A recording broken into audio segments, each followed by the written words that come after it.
Buenas tardes, les doy la bienvenida como presidenta de la Asociación La Aventura de Escribir para este recital, segundo recital poético por el Día Mundial de la Poesía que celebramos en Nerja. Este año tenemos la inestimable presencia de esta escritora y poeta Rosa Romojaro, de quien seguidamente les va a hablar el secretario de la Asociación Ildefonso Gómez, que también va a ir coordinando este acto. Les dejo con él entonces y espero que paséis una agradable velada. Yo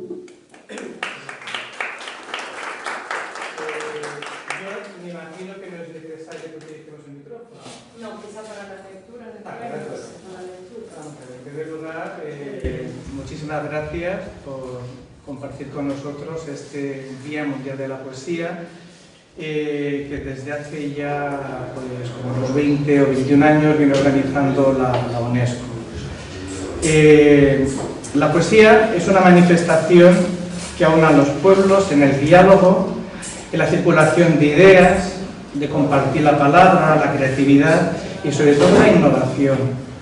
La poesía es vida, la poesía tiene que evolucionar, la poesía no se tiene que estancar. La poesía es sobre todo un pájaro de amplias y grandes alas. Entonces cada año, cada vez que iniciemos la primavera, cada 21 de marzo, es el Día Internacional de la Poesía. Y entonces pues la UNESCO proclama al poeta ya no solamente como una especie de transmisor de ideas, sino como un creador de palabra viva, que es lo más importante. En esta ocasión contamos con Rosa Romojaro, que ha tenido la amabilidad de compartir esta tarde-noche con nosotros y sobre todo con la asociación. El acto lo vamos a abrir, la asociación La Aventura de Escribir, con algunos miembros que han querido participar leyendo bien sus poemas, un poema y otro poema de algún poeta que por alguna razón le haya gustado. Y el acto lo terminará Rosa Romojaro, pues, hablándonos acerca de cómo ella accedió a los versos, cómo empezó a escribir, cómo se contaminó de ese veneno y de esa musicalidad que tiene la poesía. Así que, en primer lugar, vamos a contar con Aida Costa, que va a leer un poema de su autoría y luego otro pues será una sorpresa.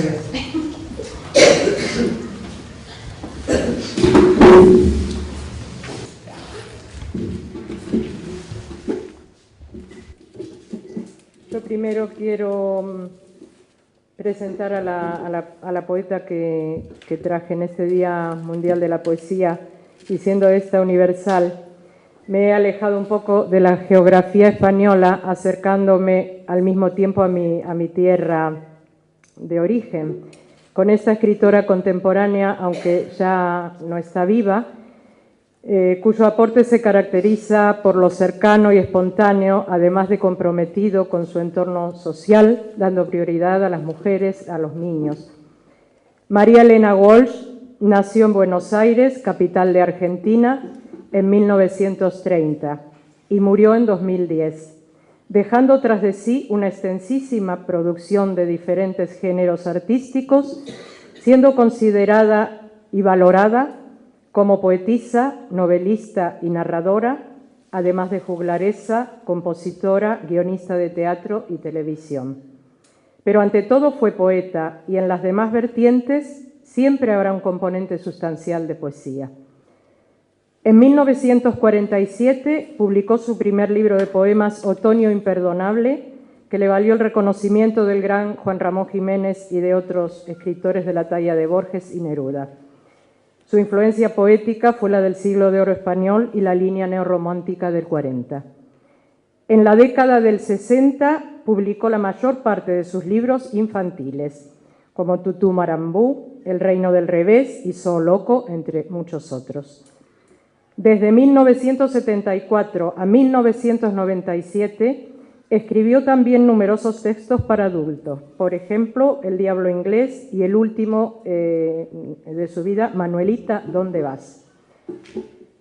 Sus libros, traducidos al francés, inglés, italiano, sueco y hebreo, obtuvieron diferentes premios. El Premio Municipal de Poesía, Premio Literario Sixto Pondal Ríos, el del Premio Fondo Nacional de las Artes. Todos son premios que ha recibido en su tierra. En 1982, el Gran Premio de Honor para la Poesía de la Fundación Argentina. En 1990 fue nombrada doctor honoris causa por la Universidad de Córdoba, Argentina. En 1991 tuvo el premio Hans Christian Andersen por su producción de trabajos infantiles. En 1995 el Premio Mundial de Literatura José Martí y en 1996 el Premio Gabriela Mistral en Santiago de Chile. Y he escogido para leer una poesía suya que me parece una buena presentación de un acto poético que se titula Asunción de la Poesía. Yo me nazco. Yo misma me levanto, organizo mi forma y determino mi cantidad, mi número divino, mi régimen de paz, mi azar de llanto. Establezco mi origen y termino porque sí, para nunca. Por lo tanto, soy lo que se me ocurre cuando canto. No tengo ganas de tener destino. Mi corazón estoy elaborando. Ordeno sufrimiento a su medida, educo al odio y al amor lo mando. Me autorizo a morir solo de vida.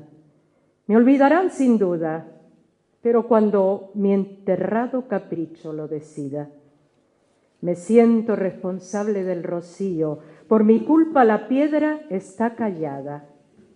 Comparto la velocidad del río, tengo la obligación de la alborada.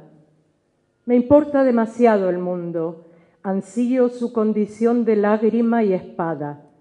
Nada sucede en su transcurso, nada que no pase primero por el mío. Sepan que por el viento me suicido, que me atribuyo el mar y que concedo a un tribunal de lluvia mi latido. Asumo el día y cumplo sus deberes. Vivo la ira de los hombres, puedo amar con el amor de las mujeres. Pájaros, necesito con urgencia disimular mi nada, necesito ser la continuación de mi presencia, sobrevivir en desatado grito.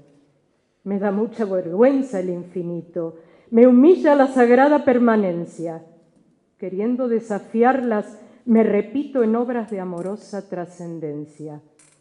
Canto, desesperadamente canto con voz de tinta y letra de agonía, rota por dentro, loca por fuera. Me duele ya la eternidad de tanto predecir con furiosa rebeldía. Mañana cantará mi calavera. Ese aplauso es para María Elena Walsh, que escribió estos versos tan maravillosos. Y yo voy a terminar con un poema que escribí, que está recogido en el libro de la inmigración y la vida, que fue editado por Utopía de las Artes en 2011. Se titula Inmigración. Sangre que vas y que vienes de extremo a extremo del mundo. En ese viaje profundo, tus raíces floreciendo dan frutos en suelos nuevos, en silencio madurando. Ellos saben que en su cambio crecen sueños y ambiciones de diferentes colores, de diferentes rebaños, que no hay fronteras reales por encima del deseo. Los límites son engaños, solo cárceles del tiempo que aguarda el feliz momento de la crisálida humana, que rompiendo esas distancias, cual oruga transformada, vuele, mariposa al viento, en una sola bandada. Muchas gracias.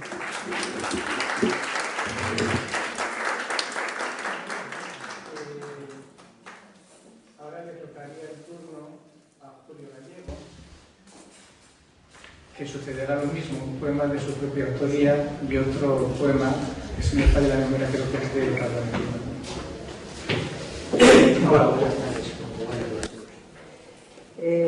Yo para la ocasión he elegido un poema de Pablo Neruda. Hay poco tiempo y así me ahorro la presentación. El poema es conocido, se llama Barcarola. No voy a poder leerlo entero, solo leeré unas estrofas porque es un poema muy largo y por la misma razón, por la falta de tiempo, pues no lo podré completar. Pero es una maravilla que si alguien no conoce, le aconsejo que lo busque y que lo lea completo. Barcarola.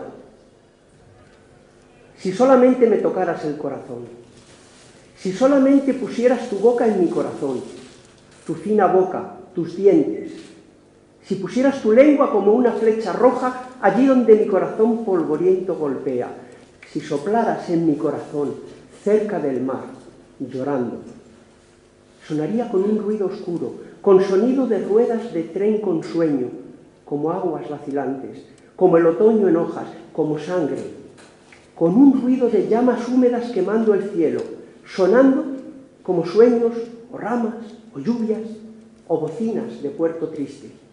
Si tú soplaras en mi corazón cerca del mar, como un fantasma blanco, al borde de la espuma, en mitad del viento, como un fantasma desencadenado a la orilla del mar, llorando. Como ausencia extendida, como campana súbita, el mar reparte el sonido del corazón, lloviendo, atardeciendo, en una costa sola. La noche cae sin duda y su lúgubre luz de estandarte en naufragio se puebla de planetas de plata enronquecida. Y suena el corazón como un caracol agrio, llama, oh mar, oh lamento, oh derretido espanto esparcido en desgracias y olas desvencijadas.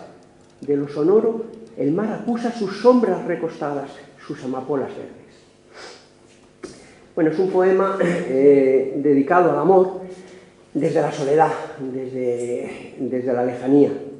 El poema que yo voy a leer ahora, de mi libro Espuma del tiempo, es un poema dedicado también al amor, pero en contraste, justo lo contrario, desde el encuentro, desde la fusión de los cuerpos y las almas. Pero de alguna manera mantiene un tono parecido, o pretende mantener un tono parecido al que he leído de Neruda. La orilla. La roca se hace músculo y tendones, mestiza de agua y sal.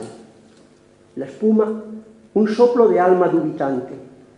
Ambas, alma y carne, sin quererlo, se enclavan profundas en el beso que borra el pasado poco a poco, como la luna creciente va borrando las sombras negras de la noche. Aquí, en el borde líquido y terrestre, en el propio marco del espejo, nuestras cansadas lenguas renacientes viajan hacia nuevos horizontes, fundiendo en uno todos los sabores de antiguos lugares y momentos. Y nuestros 10 huérfanos de tacto hallan su hogar en pieles encendidas. Aquí resurge el ciclo de la vida, la ola que marchó vuelve, distinta, el aire se inventa caricias novedosas. Por fin brotó la fuente de ternuras subterráneas, de amor casi olvidado, deshaciendo el negro de la noche en tal gama de grises luminosos que a algunos les parece ver colores. En la orilla del mar es el encuentro. Al borde de la vida coincidimos y tal vez al límite del tiempo, para fletar un nuevo cargamento de miles de minutos de futuro. Del frío ayer hacia el calor compartido, sopla el viento que empuja al océano infinito. Gracias.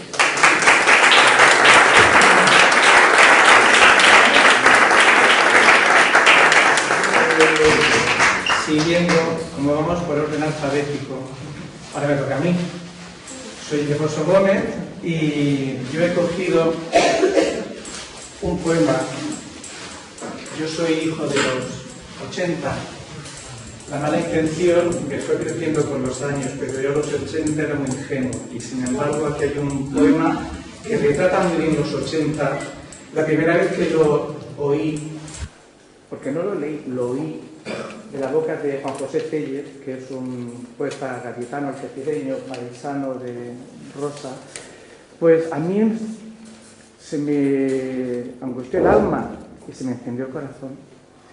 El poema, bueno, Juan José es periodista, articulista, poeta, bueno, una persona excelente y, bueno, dirige, preside el Centro Andaluz de las Letras. El poema lleva por título Staying Alive. Mientras sufríamos la fiebre del sábado noche y el vídeo mataba a la estrella de la radio, ya nos subía Lucia al cielo por diamantes y almorzábamos desnudos con jeringas de opio.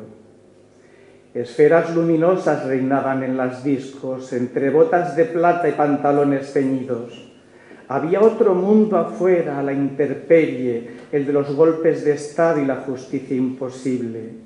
Bailábamos inviernos, soñábamos delirios, porque no había paisaje después de la batalla. Mi generación murió en los lavabos públicos, en la era de la clase media y de los telediarios.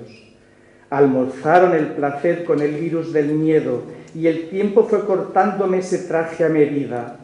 Un hombre canoso a punto de cumplir medio siglo, con demasiados amigos durmiendo en hospitales. Tuvimos que hacerle caso a Gloria Gaynor y sobrevivir al hundimiento de nuestra propia Atlántida, cuando barrían canciones y pastillas de éxtasis las últimas banderas del último fracaso. Hoy vi volver cansado al motorista de Cuadrofeña y Tony Manero me ha dicho que no vuelva a llamarle así. Los jinetes fáciles que fumaban el raro aroma de las flores ahora consultan cada día las páginas de la bolsa. Hace mucho que perdí la cresta y el collar de púas. La libertad la empeñé por una pulsera de oro, pero en noches de tormenta vuelvo a vestir mi pasado y los espejos me juran que lo que fui sigue vivo. 3 veces negué a Freddie Mercury en vida y a menudo usé en vano el santo nombre de Madonna, aunque mi corazón antiguo despierta de su tumba cuando oye la música que lo hizo invencible. Por ella resistí al hogar, al tedio, a la oficina, o acepté de grado un precio por mi alma. Entregaré al paraíso de los viejos rockeros colgado de su brazo sin sombra de reproche. El poder me venció, pero nunca me rendí. Seguí siendo un lobo sin querencia o manada, porque mantuve la fe en unas cuantas ideas y en que John Lennon murió para expiar mis pecados.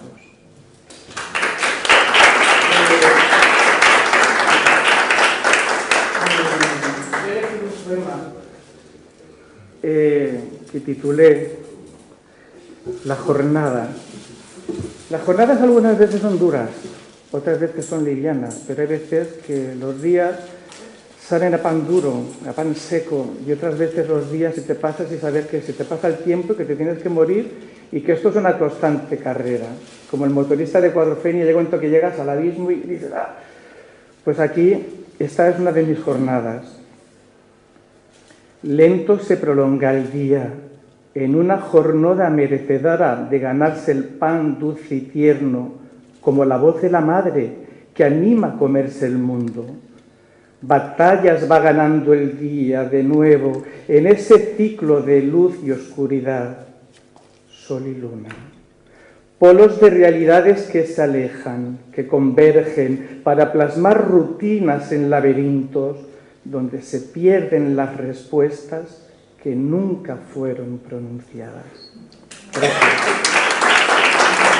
En este momento le tocaría el turno a Elena Larcova, pero no ha llegado, pues. Entonces, esto es como el juego de la oca.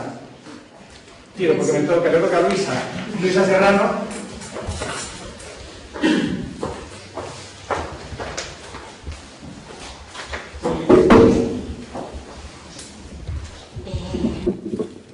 Voy a cambiar el orden que han seguido mis compañeros de la aventura de escribir, porque quiero terminar, antes de que lea Rosa Romujaro, con un maestro de la poesía, Entonces yo primero voy a leer un poema mío y les agradezco poder compartirlo con todos ustedes. ¿Se oye?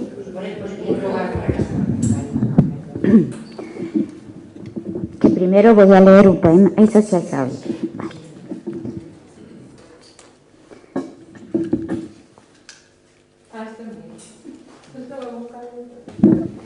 Pero, hablando con la muerte. Así te conocí, pálida y fría.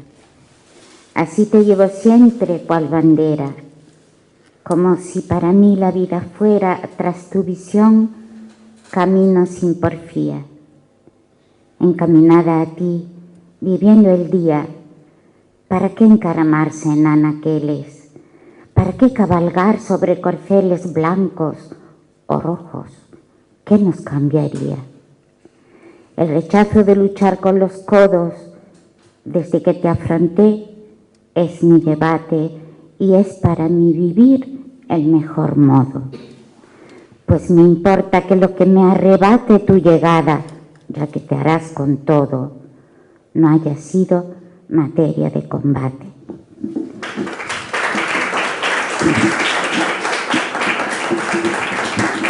Gracias. Ahora quiero recordar a un gran poeta italiano que ha sido uno de los más influyentes en la poesía de Europa Occidental y, por supuesto, en nuestra poesía en castellano, el maestro Francisco Petrarca.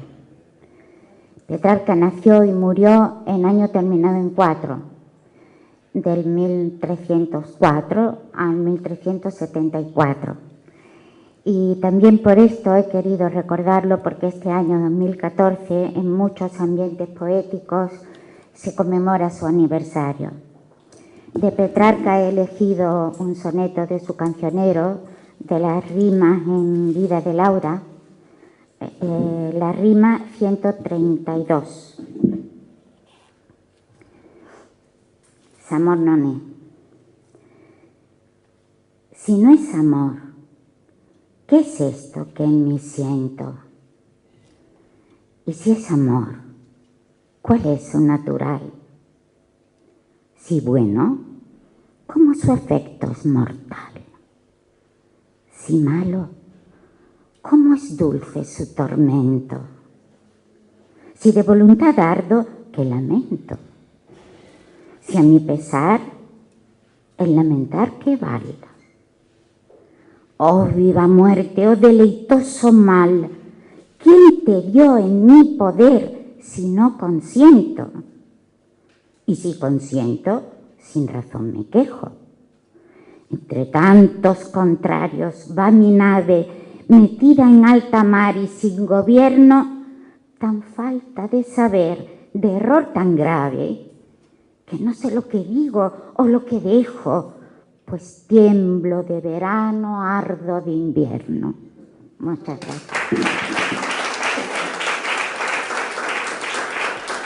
Bien, voy a presentaros a Rosa Romojaro, que aparte de poeta, narradora, ensayista, pues para mí tiene algo muy bonito, que es de Cádiz. Es Algeciras, una tierra por la que yo siento mucho cariño, porque mis primeros años de infancia, aunque yo soy de nacimiento jaenero, como me gusta llamarme, jaenero, no jienense, pero sin embargo mi padre tuvo que irse a marchar a trabajar al campo de Gibraltar y a mí aquella tierra me cautivó y bueno, y me sigue cautivando. No hay año que pase que me pegue una escapadita por la playa del Rinconcillo, aparte que voy diciendo que de ser algecireña, bueno, es profesora en la Universidad de Málaga, la Facultad de Filosofía y Letras, y es profesora de teoría literaria.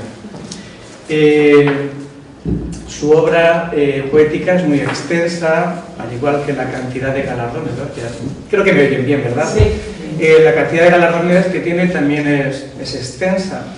Tiene, pues bueno, dentro de su obra está Secreta Escala, Funambulares Mar, Aguas de Luna y Cuando los pájaros, que obtuvo la 14ª premio de poesía Antonio Machado, y luego también obtuvo el 17º premio de Andalucía de la Crítica, Cuando los pájaros, que es una de las obras últimas que tiene publicada.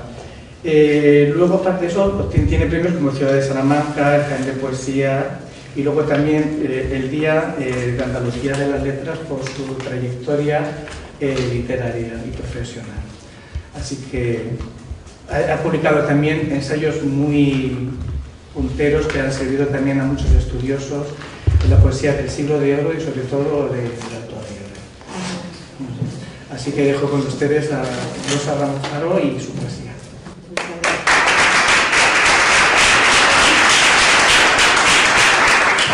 ¿Funciona? Vale.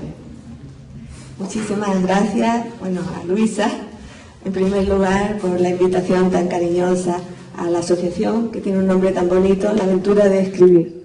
Yo tengo un articulito de un congreso y le llamaba La Aventura del Lenguaje. O sea que tiene que ver, que por otra parte es una frase de un crítico que me gusta mucho, que es Roland Barthes.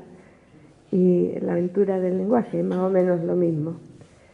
Pues muchísimas gracias a la asociación, a Luisa, a ti, a la directora de la asociación. Me han dicho que hable un poco de mi poesía. Bien, el primer libro que publico, así como libro, había como cuadernos, algunos más amplios, es Agua de Luna, que funciona como una especie de antología.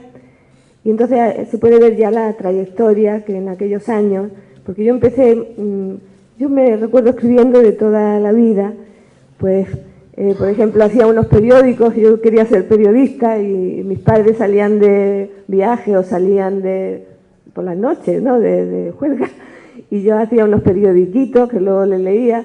Yo he llevado siempre diario, he publicado, las primeras cosas que he publicado han sido relatos en la Facultad de Sevilla, en la revista de la Facultad de Sevilla. Luego tuve una época mala y hubo silencio total, y a la vuelta de esa época mala comencé a escribir poesía. Entonces ya estamos en los años 70 y publico en los homenajes que se hacían en Málaga, pues a Guillén, a Picasso, publico en revistas y voy reuniendo una serie de poemarios, algunas series nuevas y alguna selección, y lo publico primero saco Secreta Escala, me lo publicó Miguel Romero Esteo en la Universidad de Málaga, Funambulares Mar, Ángel Cafarena, y luego pues en este libro Agua de Luna, donde ya digo que hay como una trayectoria. Decía Borges que los poetas comienzan queriendo ser muy barrocos. Dice que si luego el tiempo les da ocasión, lo que quieren conseguir es la modesta y secreta complejidad, decía él. Y es algo que a mí me gustaría conseguir. De modo que yo empecé muy barroca y muy simbolista, y porque mi poesía era bastante erótica y yo creo que por pudor quería esconder en el lenguaje barroco y simbolista, pues todo eran símbolos, como le sucede a buena parte de Lorca, por ejemplo, en su primera época. Y aquí, incluso en este libro, ya se ve cómo voy intentando, de esta poesía que nace del interno, yo no necesitaba mirar porque era interior, pues otra poesía distinta, más objetiva, más distanciada de mí misma, que intento llegar a una esencia que luego la vida no me ha permitido que yo me encuadre en esta poesía, porque sería demasiado fría y la vida nos va llevando hacia derroteros. Naturalmente sacas tu vida también en la poesía y en todo lo que escribes.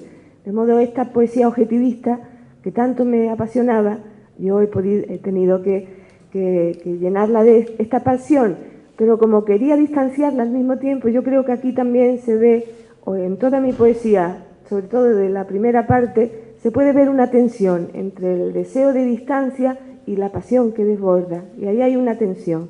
Voy a leer un poema de estos simbolistas, más barroco, que habla no ya del amor, sino del desamor, del sentir el amor como una herida de la que se quiere uno separar.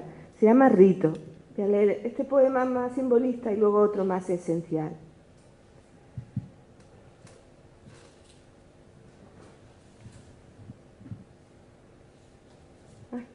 Así había pensado leer otro, pero va. Rito.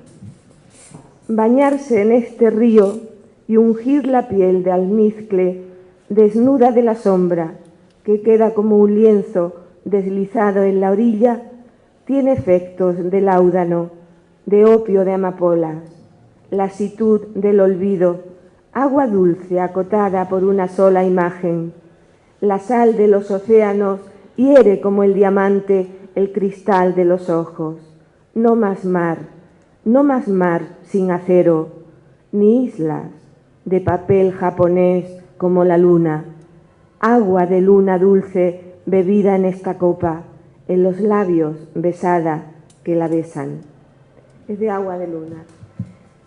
Y luego un poema más esencial que se llama Cámara lenta, que son 5 haikus dedicados a San Sebastián, al martirio de San Sebastián. En este poema también hay imágenes como arco de flechas y arco iris, o lluvia de flechas, o blanco como color y como diana, o el cuerpo muerto como un río. Cámara lenta.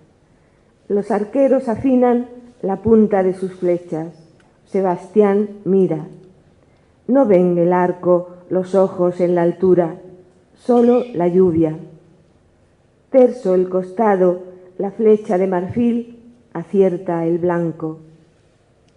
En la tormenta un cuerpo como un álamo, Sebastián blanco. Dura un instante lo que dura un silbido y el cuerpo es río. En el 87, Ángel Cafarena me publicó un adelanto de La ciudad fronteriza, que es mi segundo libro, y en el 88 salió la versión completa, tuvo una ayuda del Ministerio de Cultura, y aquí en La ciudad fronteriza, que es también una imagen para explicar una situación límite, una situación fronteriza, anímica, pues también está Algeciras, pues los muelles, las dársenas, la luz de levante, de cuando hay viento de levante, que es una luz que se mueve, movediza, y también está la Málaga, que yo entonces vivía más, que era, yo daba clase en un instituto de Málaga en el nocturno y volvía a casa andando, de modo que era una Málaga ya oscura, de riesgo y todo, está un poco en La ciudad fronteriza, que ya es un libro más unitario. Voy a leer un poema que se llama Tránsito. Es un poema, el poema de las cosas calladas. Hay una frase de Jacques Brel, de la canción Ne me quitte pas. El cuerpo se hace un muro de nieve entre las cosas, papel parafinado donde resbala el signo. Como un tapiz vacío, la voluntad se extiende en oquedades. Nada pesa. El humo del cigarro escribiendo en el aire un epigrama, el hilo del teléfono, ne me quitte pas, la ceniza en el folio, en el claror del cuarto una sombra de nube insegura planea. Es un país sin nombre la mañana, fugaz fondeadero o ciudad fronteriza. Como desconocidos en una calle ajena se abren paso los ojos. ¿Quién está ahí? La mano se detiene en la página muda. Un salón desolado. Este libro lo han traducido hace muy poco al italiano. Muy bonito. Una profesora de Nápoles, Encarnación Sánchez García, y Ana Rita Rico. ¿Conoce a Encarna?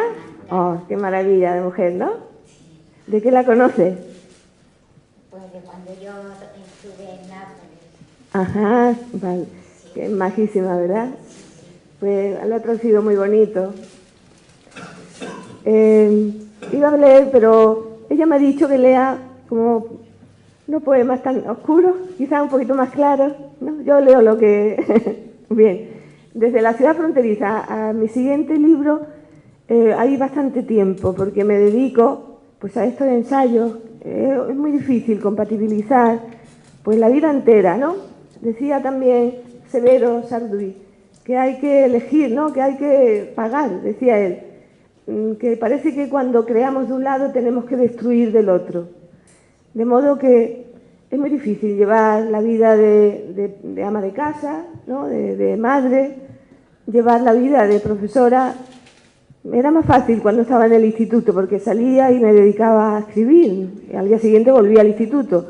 Pero desde que yo pensaba que la universidad iba a ser más fácil, pero no lo es. Porque muchos ensayos, tienes que ir haciendo currículum, me gusta también, los alumnos, y de modo oposiciones, no sé cuántas he hecho ya, he hecho agregada de instituto, catedrática de instituto, titular de universidad, ahora catedrática de universidad, todas esas, imaginaos, ¿no? De modo que hay tiempo que deseas escribir y no puedes escribir creación, y entonces es duro, y ha sido una vida en ese sentido, me ha costado, lo sabe Enrique. Y es ahí como, todavía tengo la ilusión porque tengo el deseo y estoy ultimando cosas universitarias para volcarme en la escritura. De modo que tardo un poco y quiero hacer algo nuevo en este intervalo. Y entonces intento pues adaptar un poco la métrica de la tradición a mi propio ritmo y entonces empiezo a escribir un libro y para ver si el libro va bien, uno de los poemas lo presento al premio Alcántara, me dan el premio, me pongo muy contenta y entonces nos hacen escribir o tener un librito para conmemorar el premio y yo publico se llama Poemas sobre escribir un poema y otro poema. Y ese otro poema es el que presenté al premio, se llama La ausencia. Y es un poema que habla, mi madre había muerto hacía poco, es un poema que habla de la muerte. Yo pensaba en la propia porque según desmantelamos la casa de mi madre, que fue pues bolsas de basura y todo iba cayendo allí y cosas que a nosotros no nos importaban allí fueron cayendo y lo mismo pasará con los cajones de cada uno de nosotros. Y entonces es un libro que es un poema que habla de estas cosas que a uno le importan, pero que a los que vengan detrás puede que no y acaban en la basura. Está hecho en serventesios y no se nota porque hago mucho encabalgamiento. Se llama La ausencia. Ya no está aquí, solo quedan sus cosas, aventadas igual que siembras nuevas o escondidas, ocultas en añosas valijas de caoba como en cuevas selladas. En la casa se percibe un silencio de imagen sostenida o de agua estancada en el aljibe sombrío de la ausencia. La caída de la luz se demora, se dilata en las manos que esperan y en los ojos que esconden la mirada en la escarlata hoguera del oeste. Son despojos lo que quieren mirar y mientras tanto lloran, calcando ajenos el fulgor de la tarde, sin ver, y es rojo el llanto. Alguien abre una puerta y un olor a pétalos marchitos deja paso al recuerdo. Detrás de los cristales la noche se ha instalado en el ocaso y es la hora. Murmullos laterales lo confirman. Lo mismo que un disparo anuncia la salida hacia una meta, de repente se olvida el desamparo y en los ojos se enciende la secreta pasión del movimiento. Todo es prisa. La sala se convierte en un mercado, se tasa, se comercia, se precisa lo que entrará en los lotes, lo asignado a cada cual. Se busca lo encubierto y se vuelve a llorar porque no exista ni clave ni tesoro. Del incierto pasado de reliquias que a la vista se ofrece, nada importa, ni las fotos del hombre que sonríe desde el puente, ni cartas, ni cuadernos, ni los rotos proyectos de un diario, nada.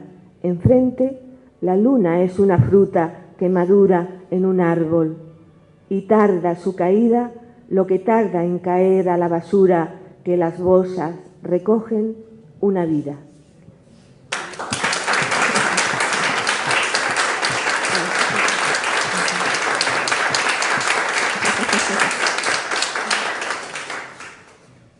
animada por el premio, pues presento el conjunto de poemas a otro premio, me lo dan. Tengo la suerte de que no he escrito todavía una gran obra extensa, pero cada librito tiene su reconocimiento y eso pues ayuda mucho, ¿no? Publico Zona de Varada, que dan el premio Ciudad de Salamanca. Voy a leer un poemita de aquí. Quiero también leer, voy a leerlo antes. He hablado de un poco de... Quiero volver a la familia. Mi hermana murió hace poco, mi hermana la mayor, y la siento su ausencia también muchísimo, porque se ocupaba mucho de si yo escribía. Ella estaba en Barcelona, pero cada 8 o 10 días nos llamábamos, y que si escribo, que si sigo escribiendo. Mi hermana se llama Pepita, es que estoy con un ensayo, estoy con Alto Laguirre, escribe, mándame todo. Ella tenía ese interés, a mí me ayudaba mucho su interés, y le escribí este poema. Ella está enterrada en Vilassar de Mar, que es un pueblito cerca de Barcelona, donde la familia del marido tenía una especie de panteón, y allí estuvimos, ¿no? Y entonces le he escrito este poema. Le llamo Cementerio Marino, que es como el título de la obra de Paul Valéry, y es porque el cementerio de Vilassar es un cementerio marino. Y entonces os voy a leer este poema. Acompáñame, hermana, no te alejes. Has de venir conmigo a la nueva aventura de este decir callado, de este vivir diciendo, de este mirar futuro. Lo querías, mi mano diseñando ese río de tinta del poema, las páginas de un libro como olas de un mar, el libro como el mar, tan distinto y tan mismo. ¿Escribes? Tu voz era un aliento pendiente en la distancia, aún me llega su eco como el mar. Tu libro, ¿para cuándo? Envíame tu libro, tengo todos tus libros. Oh, hermana mía, tras el cristal dormida, guardada en la madera que brillaba a la luz, más tarde tras la losa, bajo el eco acunada de ese otro mar, el mismo que ahora veo, en otra luz, tú allí, yo aquí, que el mar nos una, que tu alma se despliegue hasta esta orilla. Ahora tú puedes guiar mi mano, tu muerte me ha traído la vida como nada.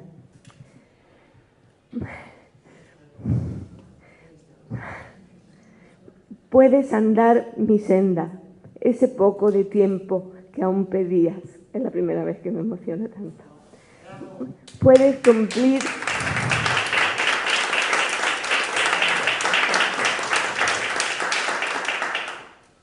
Puedes andar mi senda, ese poco de tiempo que aún pedías. Puedes cumplir tu encargo, estar en mi palabra, que estas aguas reflejen lo que se fue contigo sin ser dicho. Tú puedes, guíame.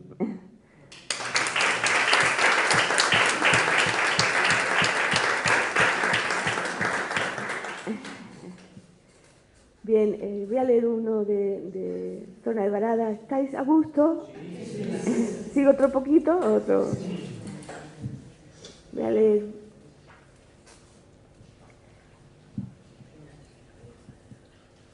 Por ejemplo, el libro Zona de Varada también es un título simbólico, metafórico, porque el sujeto del libro, el sujeto poético, es como un sujeto que está como a la espera, como una de esas barcas que están en las zonas de varada, justamente en las playas, donde los marineros ponen las barcas para carenarlas, para desguazarlas, para arreglarlas, ¿no? Y el sujeto de este poemario está de esta manera. Ya os digo que hay aquí sonetos que yo nunca había escrito excesivamente, con mucho encabalgamiento, que no se nota el soneto, como tú has leído a Petrarca, incluso el tuyo, tú has leído otro soneto, ¿verdad? Sí, y es muy precioso, tanto el tuyo como el de Petrarca. Sí, me han parecido. Yo intentaba que mi ritmo, adecuar este ritmo mío un poco cortante a la tradición, y por eso usé tanto encabalgamiento y se pierde la rima bastante. Voy a leer este que se llama Tregua, que habla esto de este sujeto, de esta mujer, que en este caso que está como en una playa en silencio, con la única expectativa de ver el horizonte. El mes del desconcierto finaliza. Octubre. Bajo el sol, una mujer desnuda se adormece. El aire riza el fulgor de su pelo y el placer se dibuja en su boca. Un mar enfrente arrastra hasta la orilla pardos restos de días sometidos a la ardiente marea del verano. Cuando estos desplieguen sus mensajes en la arena, los leerá. Ahora sonríe. Es como si respirara luz, ajena a los naufragios y al pasado. Es como si nada hubiera sucedido, como si la indolencia fuera olvido. Son sonetos ingleses, son 4 serventesios y un pareado.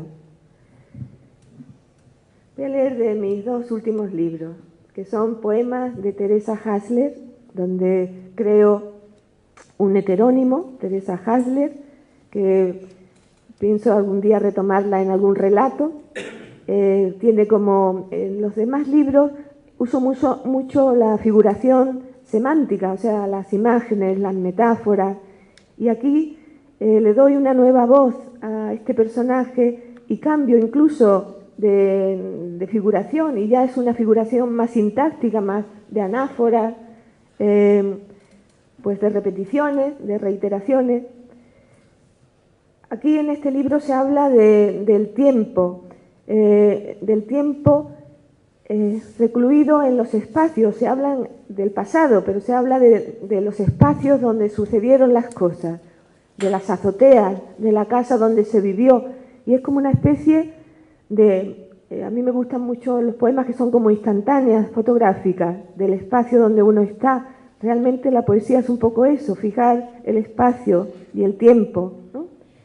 Y aquí se habla desde un pasado que va al presente, de un personaje, Teresa, que naturalmente es un yo, que yo le doy con toda mi ternura, y es la primera vez también que yo hablo como una mujer, como una niña, porque en mis otros textos tengo también ese pudor de que tampoco se reconozca si mi poesía es de hombre o de mujer, e invento a veces personajes, el caminante, en fin, una serie de personajes, y mucho impersonal, pero aquí no me importa, doy cabida a mi voz entera sin ponerle cortapisas.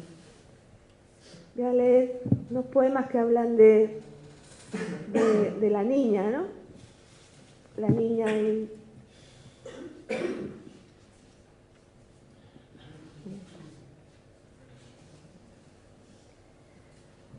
La niña insomne, son 2 poemas, La niña insomne y Nana. En el primero habla de una niña que, sin saber lo que es el insomnio, ¿no?, sin saber que si es una enfermedad, pierde el sueño. Y en el otro, Nana, es desde el mayor acordarse de esa niña y acunarla y quererla, ¿eh? La niña insomne. De pronto el sueño huyó de la pequeña y ella no conocía la palabra. Fue el principio del fin y ella no lo sabía. A veces Dios es duro como un pico de lanza en el costado. ¿Por qué? ¿Por qué?, repetía en la noche, herida para siempre, sin saberlo. Nana. Niña mía, que estás aún bajo mi piel, en un seno de espuma, duerme ahora sin llanto. Mis manos, que son tuyas, acunan tu desvelo, niña mía, en mis brazos.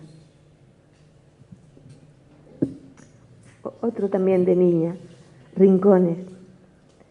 Estaba allí, es cierto, y lo que intenta copiar con las palabras existía. Un pedazo de cielo azul cuando el levante abolía las nubes, el caminar del sol hacia el poniente o el zarpazo de sombra que la noche ponía ante sus ojos. Estaba allí, sin duda, y está escrito. Cuando el viento grababa en las paredes el olor a marisma y escondía en los rincones la tarde de murmullos, estaba allí, sin nadie, a flote entre las aguas de los tejados lisos, verdecidos de moho, ilesa, con la casa de cartón en sus manos, a salvo en su refugio, y era una niña, y era. Y un poema también del recuerdo, la casa que siempre soñamos, no sé si os pasa a vosotros, es la casa primera que tuvimos en la infancia. Aquí hablo de esta casa de los sueños. Ya no existe la casa, igual que no existe el pasado. No es posible adentrarse en los cuartos vacíos, en las salas vacías. Llegan ecos, siluetas. Ahora son escombros. ¿Son escombros? Son nada. Quizás aquella puerta, la cancela, se abra en el umbral de un convento escondido. Quizás aquel balcón acote algún parterre en un jardín cerrado. O quizás las columnas vuelvan a ser columnas de algún atrio. O nada, nada, y todo esté en el viento. En el viento, como polvo o ceniza, en mí que estoy ante el papel y escribo su memoria, en el papel, la casa, nuevamente, debajo de este trazo, en el poema, en lo que nos refleja, en este negativo que no sale a la luz, en la noche del sueño, ahí está la casa y la madre y el padre y los ojos risueños que mostraba la foto y el dolor y los ojos del duelo y de la angustia, la casa, Annette la oscura, Rosalía la blanca, la piel ocre de Lucas, el abrigo amarillo de Isabela, la puya de la hermana, el hermano distante, el mueble de la radio, la cumbre del tejado, el miedo del pasillo, la niña que se ahorcó con la cuerda de esparto en el matal saliente, y aquel hombre que entró para quebrar la vida, en mi sueño, en mi noche, en lo perdido, ahí siguen estando, aquí, ahora, luego.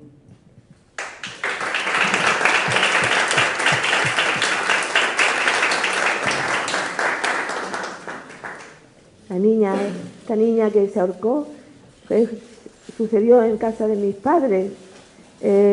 Una chica, una muchachita, era Navidad, una muchachita de servicio, y estaba la cocinera, y estaba matando, mi padre era médico, y llegaban estas fechas y le regalaban pavos, le regalaban cosas que antes se regalaban, y estaba matando un pavo la chica, la cocinera, y le dijo a esta otra chiquita, ¿por qué no me matas a mí? Y dijo, pero tal, y se fue al tejado y se ahorcó.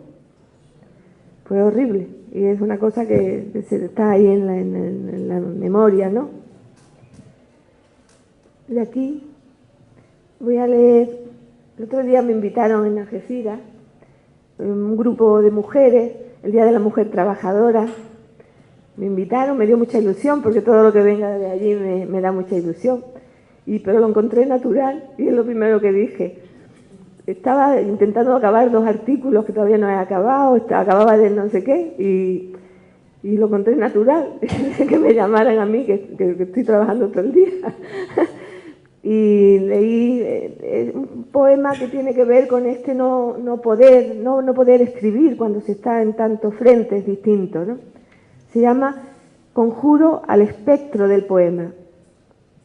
Ese poema ahí, mientras el tambor gira y el asado se dora, en el trocear la carne, en el podar las plantas del jardín, en el subir y en el bajar las escaleras, en el sudor del día, en el rememorar qué falta en la despensa, en revisar los fuegos y las luces, en hacer cuentas para ir viviendo, en recoger las cosas que se agolpan, en desbrozar papeles que se apilan, en limpiar y fregar y barrer y aspirar el polvo y las pelusas y los pelos que caen. Todo es belleza luego y armonía y sobre todo orden, en salir de la casa para ir al trabajo, en rendir sin rendirse, todo es paz al llegar, en amar mucho o poco, en hacer el amor, en recibir amor o en ser odiado, en el bien y en el mal, en el ni bien ni mal.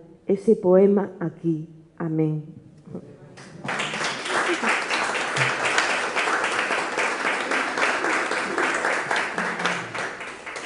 Un par de poemas más, ¿verdad? De Cuando los pájaros, que es mi último libro publicado.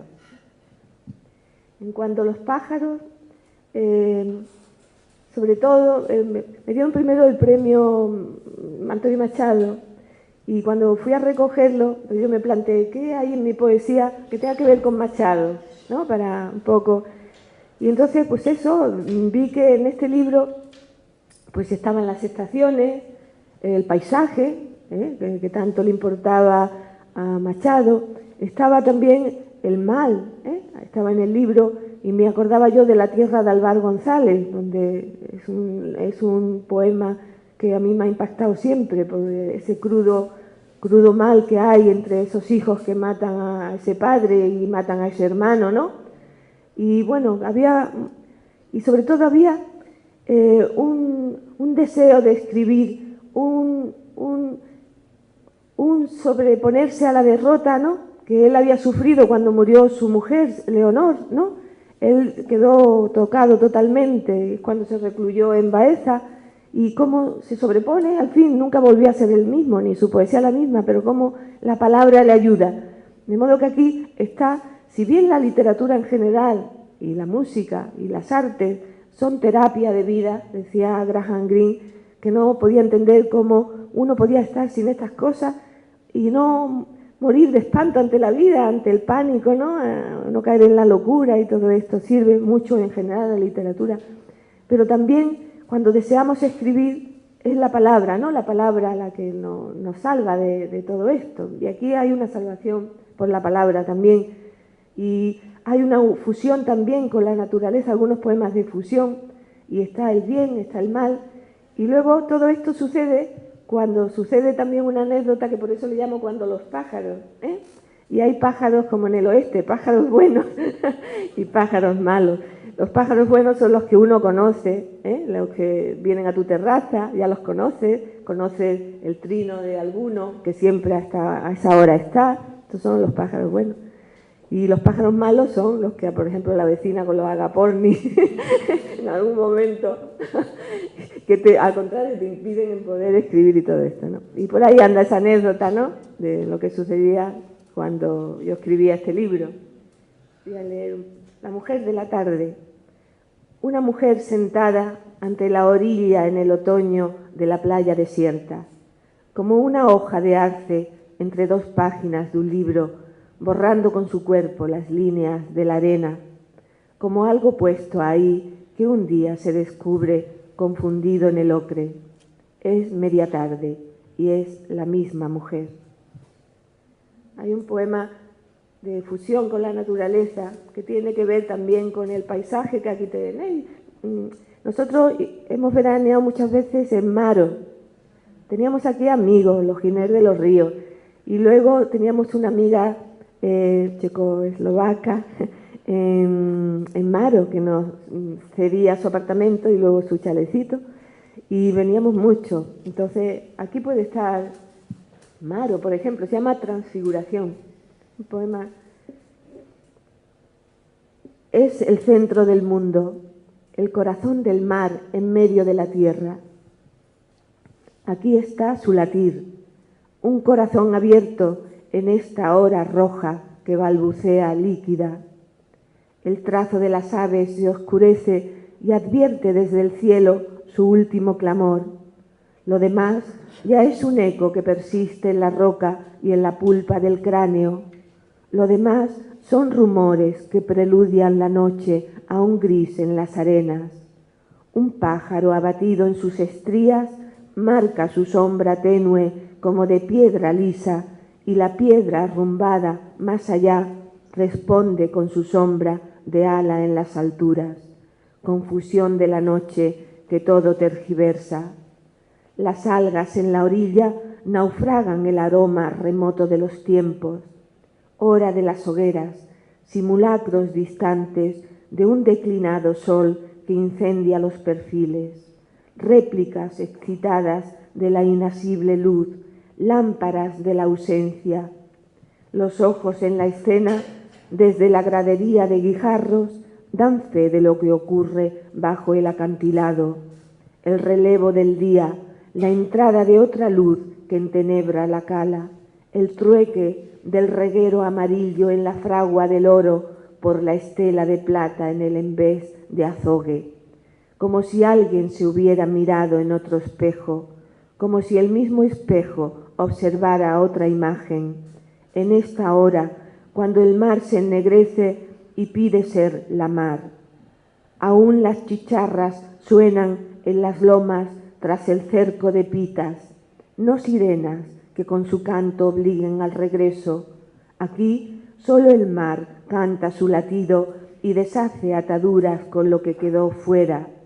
Sortilegio del mar que hace ser mar y noche y húmedo deseo y ser en constancia de ser. Es su llamada y el cuerpo se desliza a su reclamo y es también temblor tibio y tinta y plata rota ante la luna inmóvil, calco de esa otra luna donde se inscribe el día. Lo demás será sueño.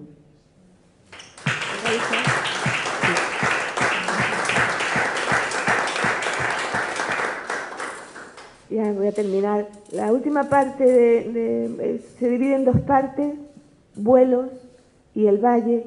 Y esta segunda parte hay una cita de Walt Whitman. Dice: ¿has oído que está bien ganar la batalla? Yo afirmo que perderla está bien. Las batallas se pierden con el mismo coraje con que se ganan. Y aquí hay un poema que yo nunca hubiera publicado, porque quizás sea demasiado, pero lo he publicado aquí. Se llama Después de la batalla. Este deseo de decir, y apenas nada, que me hirieron desde dentro y por dentro y desde fuera, que casi me mataron e inerte me dejaron sin vida en un recodo, que allí estuve abrigada por mis brazos de espuma, abrazada a mí misma con compasión de mí, que allí permanecí en soledad y quieta, sin ni siquiera un Dios que llevarme a mi fe, que soporté la helada de las noches y la aguda cuchilla del sol sobre mis ojos, que fui baqueteada por vientos y mareas, que llegué a no saber quién era y para qué, que sigo sin saberlo y desconozco el camino de vuelta y el de ida, pero aquí estoy, después de la derrota, diciendo lo que fue, dejándome llevar por mi deseo. Ya.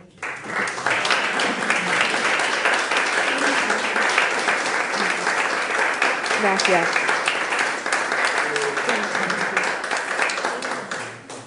El año pasado le hicimos una pregunta, estuvo aquí Francisco Ruiz Noguera, Salvador Gutiérrez y Enrique Tátara, que le tenemos allá. Le hicimos una pregunta a los tres y era que cuál fue ese primer poema que recuerdan de cuando somos niños. Porque, bueno, quien ama la poesía ha tenido que estar en contacto con ella desde la infancia. ¿Cuál es el primer recuerdo que tiene con...? ¿Pero el propio? No, ajeno. Ajeno. A mí hay un poeta que además, yo mis lecturas de adolescencia no eran muy lo castellano, ¿no? Era muy lo norteamericano, por ejemplo, Faulkner, Steinbeck, muy la literatura francesa. Y Machado lo tuve cerca pronto y tuve cerca a Juan Ramón, y quizá uno de los primeros poemas sea de Juan Ramón. Y Juan Ramón lo he seguido teniendo siempre, para mí uno de los más grandes, sobre todo en la última parte. Me interesa mucho y me hubiera encantado ser como él, que lo dejó todo por la poesía, ¿no? Y haber creado el mundo que él creó también. Yo más me hace gracia porque coincidí con Ruiz Noguera también. Sí, en claro, lo de y también Machado el año pasado. También, ¿no? Sí. Muchas gracias a vosotros por estar aquí con nosotros, por compartir este Día Internacional de la Poesía. Ajá. Y aquí tenemos... Para llegar a despedir, muchas gracias por trasladarte. Que siempre la bienvenida aquí.